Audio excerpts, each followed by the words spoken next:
지금 이 42편부터 72편까지가 제2권, 두 번째 권입니다. 우리가 지금 42편 말씀을 읽었는데요.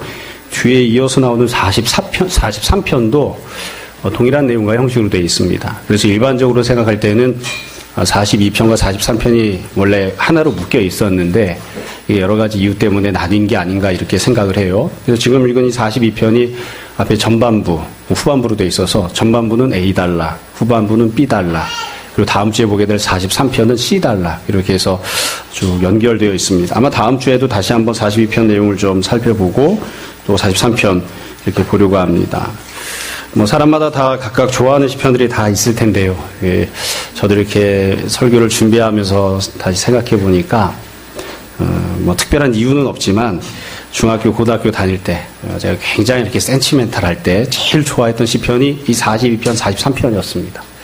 아마 안 믿으시는 분들 계시겠지만, 저는 이 가을이 돼서 낙엽이 떨어져서 굴러다니면, 보고 이렇게 눈물을 훔치곤 했습니다.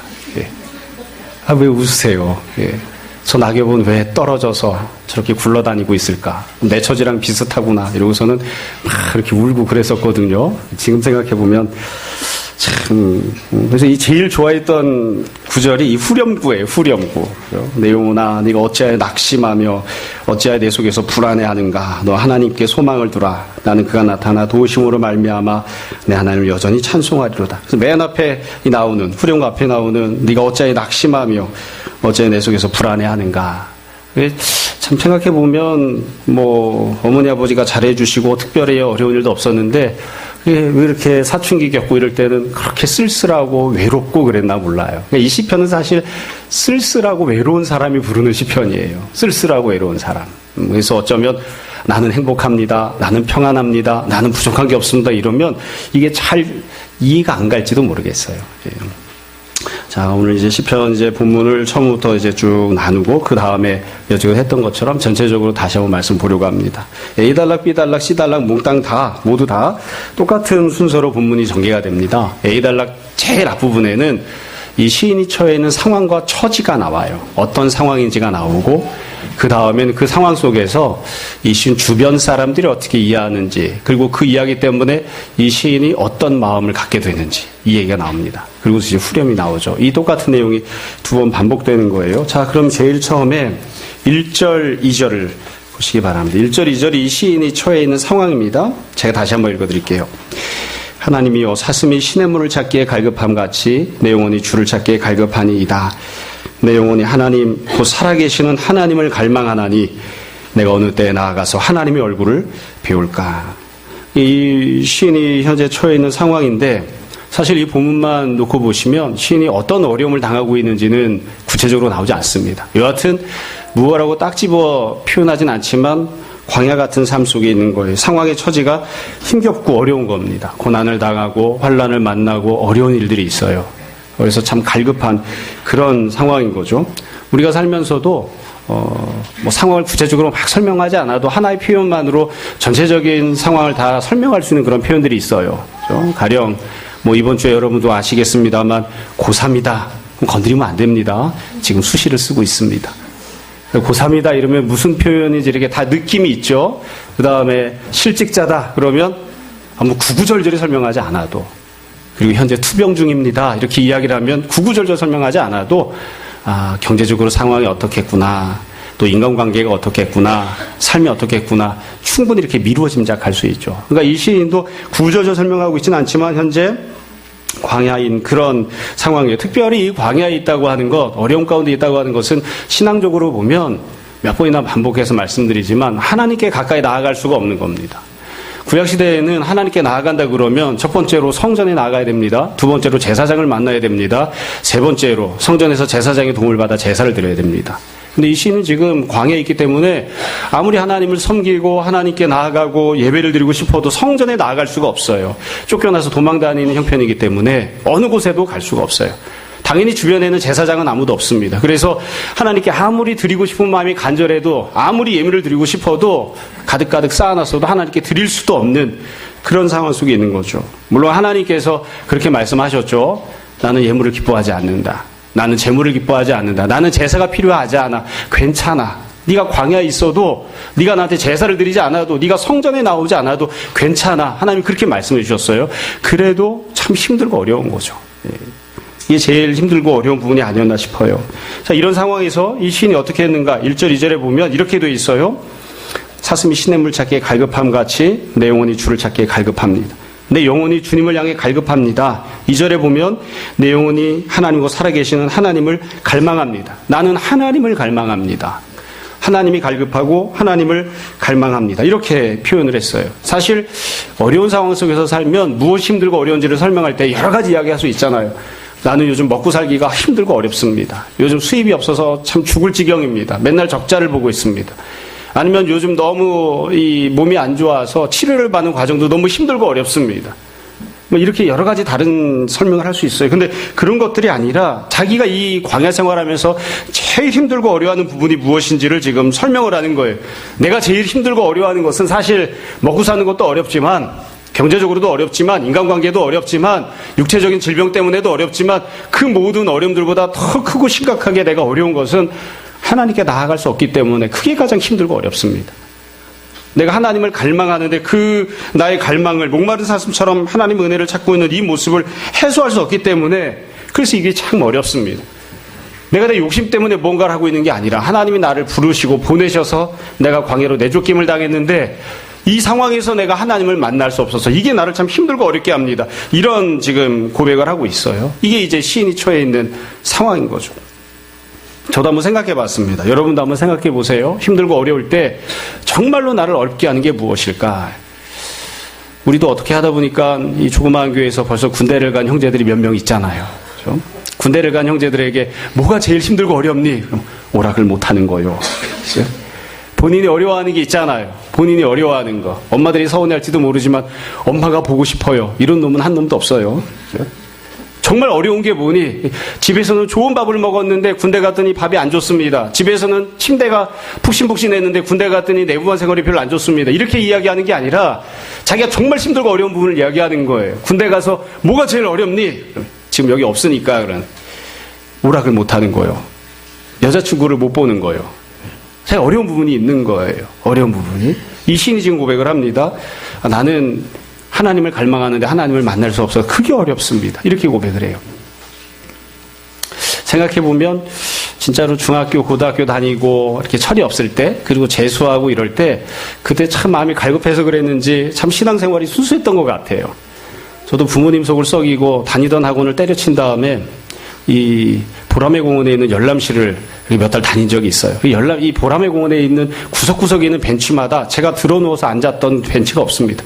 다 벤치마다 들어누워 잠자고 공부해야 되는데 그렇게 안 하고 있는 거죠. 근데 어느 날 열람실에 들어갔더니만 어떤 분이 공부를 하시는데 정말 제가 그 장면을 보고 얼마나 울었는지 몰라요. 나도 저렇게 하고 싶다. 성경책을 펴놓고 아침부터 저녁까지 성경을 읽고 있는 거예요. 열람실에서. 여러 가지 형광펜 색깔을 쭉 갖다 놓고 형광펜으로 쫙 이렇게 해가면서 제가 그걸 보고 너무너무 부러웠어요. 나도 이 왼수 같은 수학 정석 안 풀고 이 성문 영어 안 보고 하루 종일 앉아서 성경만 좀 읽었으면 좋겠다. 성경 좀 읽고 좀 찬양만 하고 기도만 하고 이러면 얼마나 좋을까. 엄마 아빠 눈치 안 보고 아침부터 저녁까지 교회 가서 뒹굴뒹굴 하다가 이렇게 지내면 얼마나 좋을까. 어떤 분들은 그게 왜 부럽죠? 이럴 수도 있어요. 저는 그랬다고요. 선우 너도 그런 마음이 있지? 왼수 같은 학교 안 가고 교회 와서 하루 종일 아침부터 저녁까지 성경 읽고 이러고 싶지?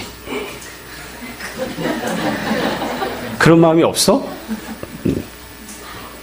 근데 이 사람은 그걸 할 수가 없는 거예요. 지금 하고 싶어도 할 수가 없는 거예요. 그러니까 이게 부러운 거죠. 그게 늘 갈망이 있는 거예요. 하나님을 향한 갈망, 하나님을 향한 갈급함, 그런 마음이 있습니다. 이게 이 시인이 처해 있는 현실입니다. 우리가 자유가 있을 때에는 언제든지 내가 선택해서 교회를 가고 예배를 드리고 성경 읽을 수 있다고 생각했는데 힘들고 어려운 상황을 만나서 이유가 무엇이 되었든지 간에 그것들을 제한을 받을 때, 그래서 내가 할 수 없을 때 가만히 돌이켜서 앉아보니까 그때 성경을 좀 읽을 걸. 지금도 성경을 좀 읽으면 얼마나 좋을까. 예배를 드리러 나갈 걸. 예배를 드리면 얼마나 좋을까. 그런 이제 처지에 처해 있는 이 시인의 형편입니다. 자, 이런 상황에서 3절, 4절에 보시면 주변 사람들이 시인에게 하는 말이 나옵니다. 3절을 보세요. 사람들이 종일 내게 하는 말이 네 하나님이 어디 있냐? 이게 사람들이 하는 행동이에요. 사람들은 조롱하고 멸시를 합니다. 이 시인에 대해서.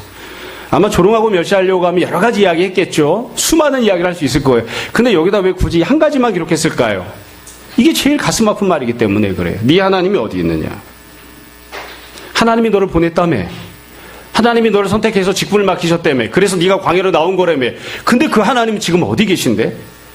네가 하나님을 갈망한다며. 네가 하나님을 사랑한다며.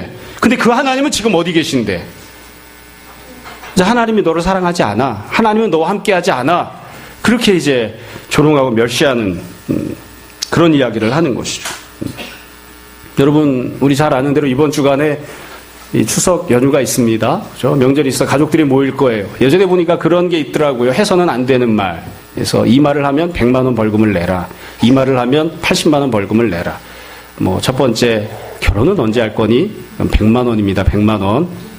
그 얘기하면 학교는 어디를 갔니? 그리고 50만 원. 여러분, 이게 제일 아픈 말이기 때문에 그런 거죠. 모였는데 나도 속상해 죽겠는데 아니 애는 왜 안 데리고 왔어? 아니 애가 없으니까 안 데리고 왔죠. 그럼 부인이라도 데리고 와야지. 결혼도 못 했잖아요. 가슴 아픈 말을 하는 거예요. 가슴 아픈 말을. 이게 제일 가슴 아픈 말이기 때문에 이걸 찔러대는 거죠. 네 하나님이 어디 있니? 네 하나님이 어디 있니? 여기서 말하는 사람들은 누굴까요? 원수들일까요? 여러분, 여기 이 시인 현재 광야에 있습니다. 원수들은 저 멀리에 있어요. 이 이야기를 하는 사람들은 사실은 시인 주변에 있는 가까운 사람들, 친한 사람들일 수도 있어요. 물론 원수들이 이렇게 확성기를 틀고 이야기할 수도 있지만 주변에 나와 같이 가까이 지내는 사람들이 이와 같은 이야기들을 하는 거예요. 이렇게 조롱하고 멸시하는. 그래서 이 사람은 이 말을 듣고 어떤 반응을 보이느냐? 3절 두 번째 줄에 보세요. 내 눈물이 주야로 내 음식이 되었도다. 여러분, 여기서 이게 그냥 뭐 시적인 표현이지만 눈물이 막 흘러서 그게 내 음식이 되었다. 눈물을 내가 마시는 거예요. 눈물을 내가 맛보고 있는 거예요. 그게 음식이 될 정도면 얼마나 많이 울어야 될까?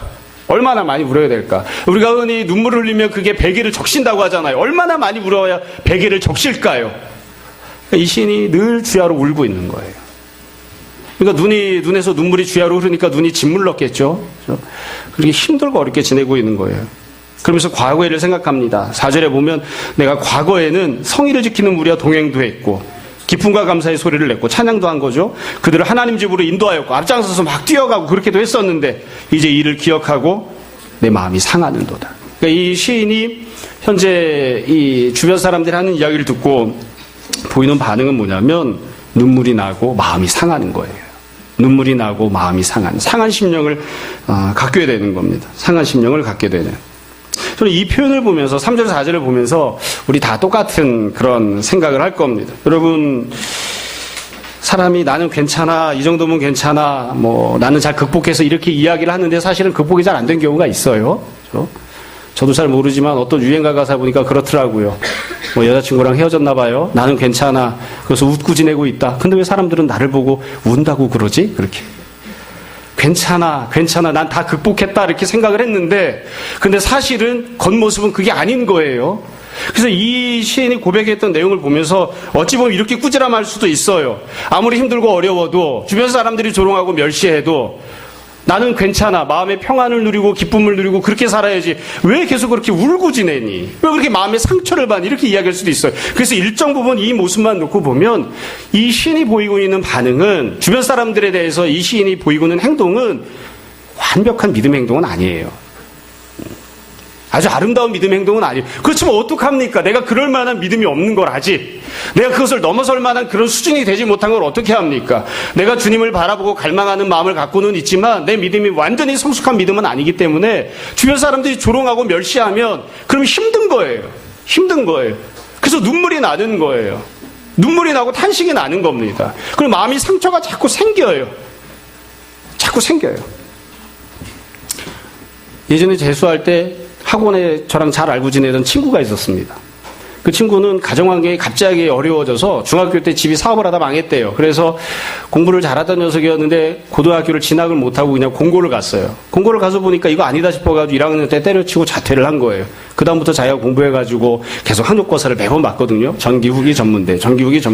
그래서 재수할 때 그러더라고요. 자기는 시험을 이미 9번 봤대요.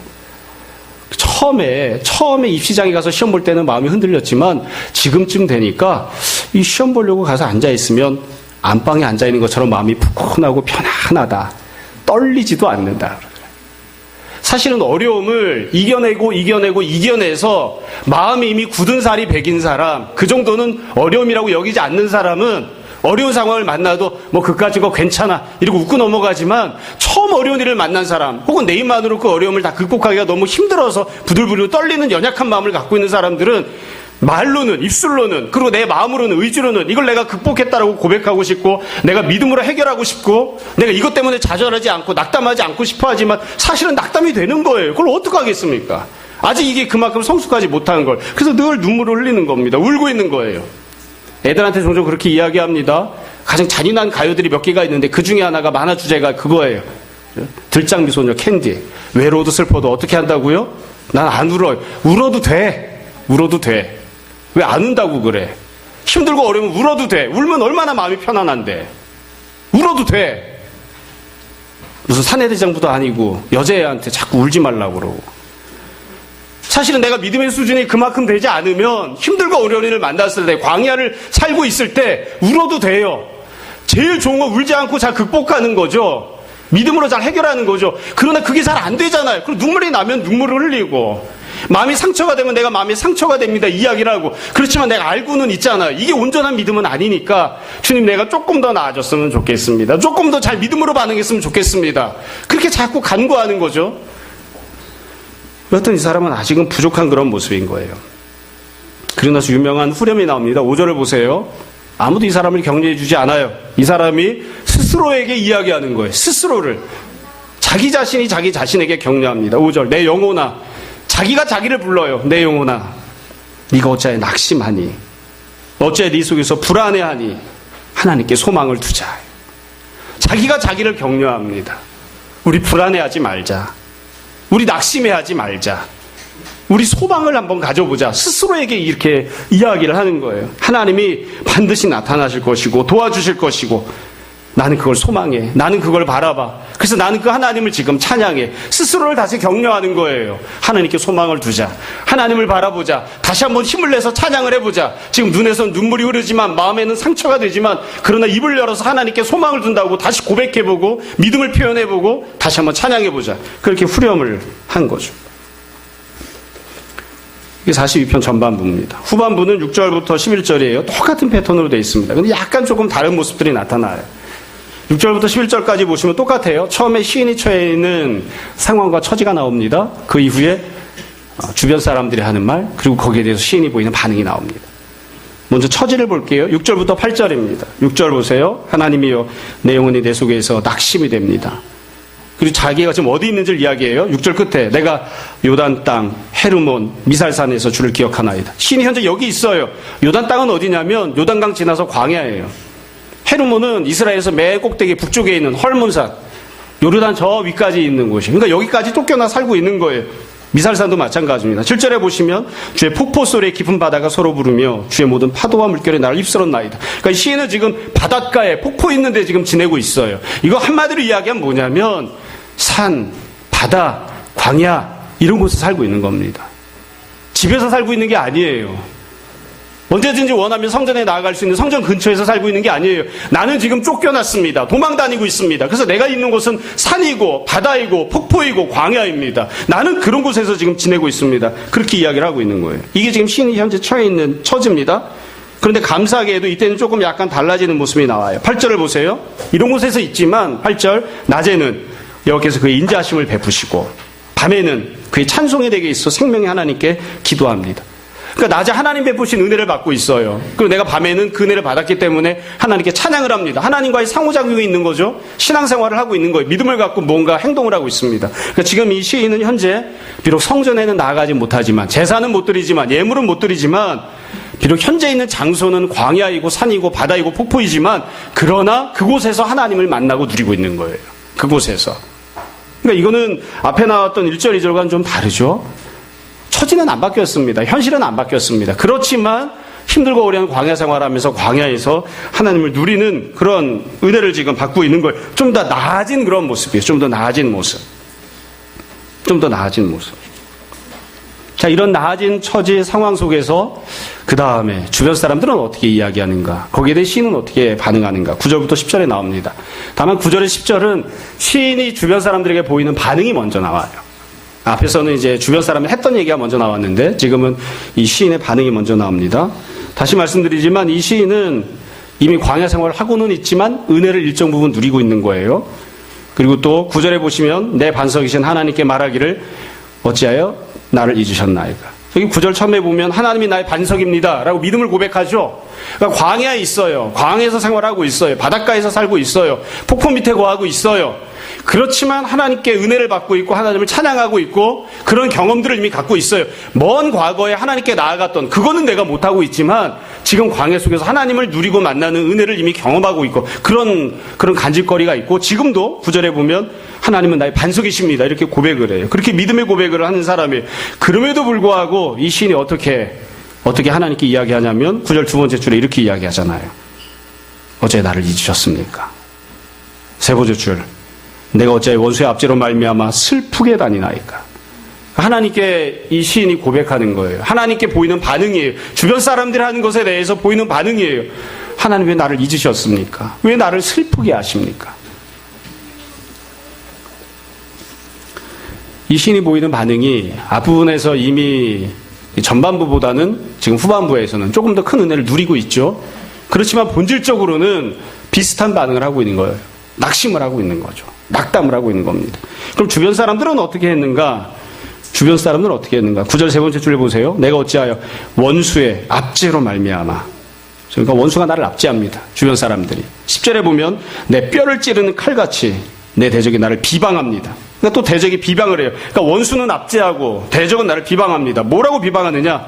네 하나님이 어디 있느냐? 똑같아요. 전 이걸 보면서 한편으로는 조금 뭐라고 말할까요? 좀 마음이 좀 슬펐다고 할까요?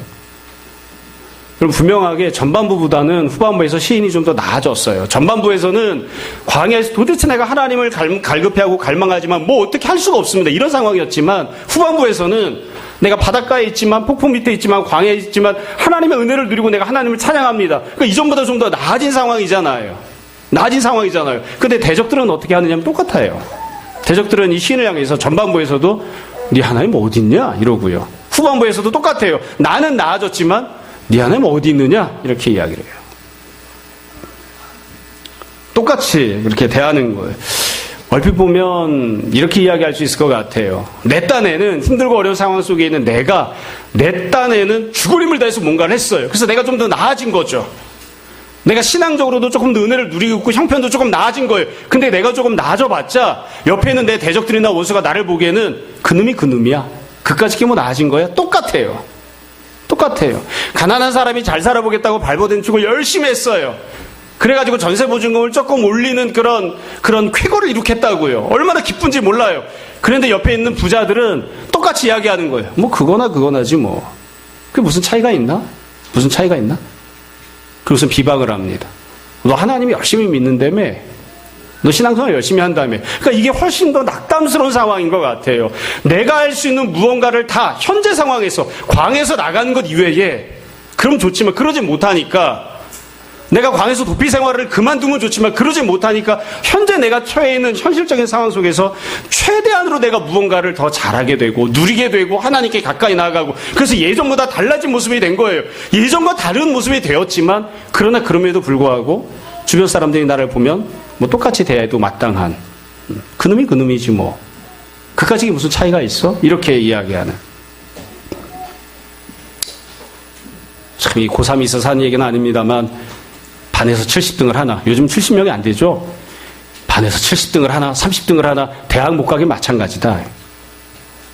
나는 죽도록 열심히 해서 올라왔는데, 죽도록 열심히 해서 무언가를 자꾸만 올리려고 노력해서 좀 나아졌는데, 사실은 세상에서 이야기하는 결과는 그게 그거예요. 똑같은 그런 상황이. 그러니까 완전한 변화가 나타나지 않은 거예요. 멸시를 당하는, 그런 조롱당하는 그런 지경이 되어 있는 것이죠.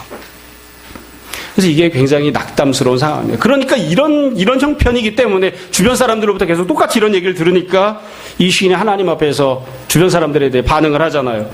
왜 나를 잊으셨습니까? 내가 이렇게 죽도록 애쓰고 노력해서 좀 달라졌는데, 은혜를 누리고 살고 있는데 결과적으로 아무것도 안 바뀐 것이나 똑같으니까 왜 나를 잊으셨습니까? 왜 내 마음을 슬프게 하십니까? 하나님께 그렇게 탄식을 하는 거죠. 여러분도 이런 경험을 해보셨나요? 이런 경험을.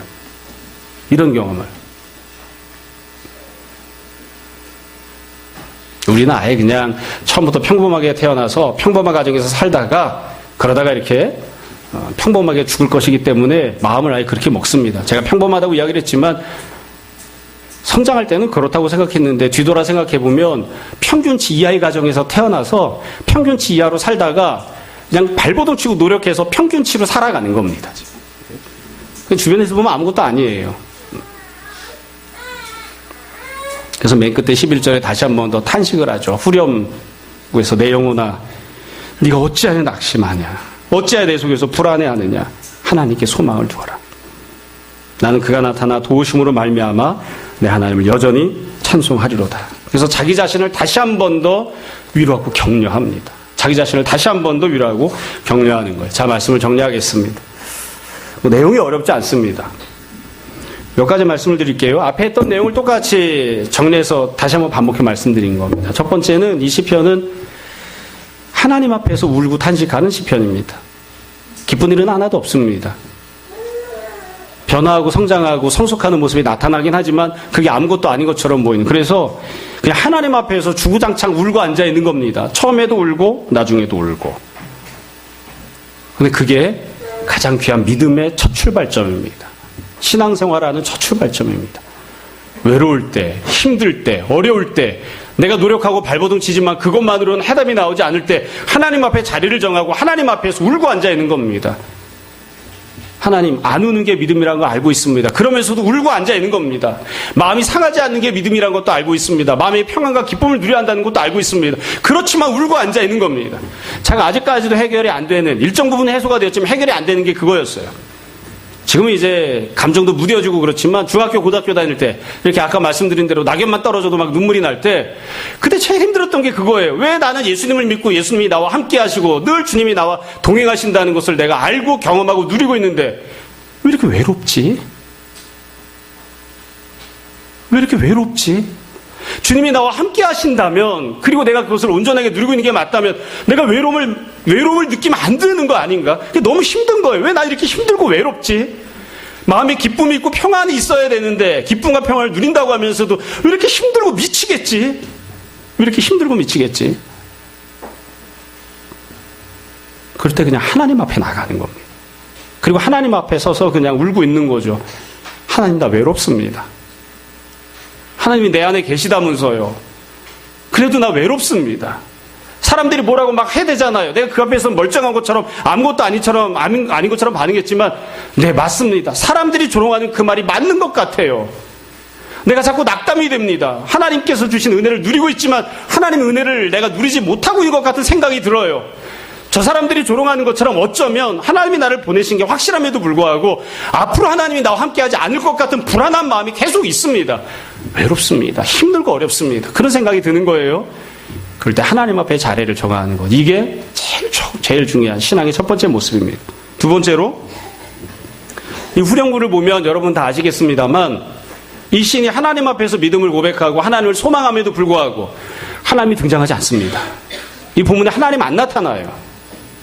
만약에 하나님이 나타나셔서 응답을 해주셨다면, 이 시인이 하나님께 내가 외롭습니다, 힘듭니다, 고통스럽습니다 이렇게 탄식할 때 하나님이 나타나셔서 응답하셨으면 이런 후렴을 안 썼을 거예요. 이렇게 썼을 거예요.